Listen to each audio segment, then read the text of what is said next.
վերջին շրջանում սկանդալային այսպես պատմությունների մեջ եք հայտնվում։ Միտեղ դուք հայհոյել եք, որի համար տվել եք այդ բացատրությունը։ Չեմ հայհոյել, քաղաքացի ընդանուր բոլորին վիրավորական արտահայտություններ են։ Սադրանք եք տրվել։ Այո, տրվել են սադրանքին, իր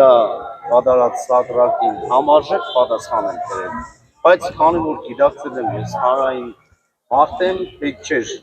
հանրային կերպով պատասխանել, դրա համար մեկնաբանություն արել եմ։ Հիմա անընդհատ բոլորը երբ հանդիպում եք, երբ նույն հարցը Պարոն Մինասյան, հունիսի 7-ին դուք պատգամավոր եթե դառնաք, արդյոք նման կերպ չեք վարվի, ազգային ժողովի ամբիոնից այդպես չեք պատասխանի ընդդիմադիր ֆրակցիայի պատգամավորներին։ Կարող են ձեզ էլի հունից հանել, սադրել։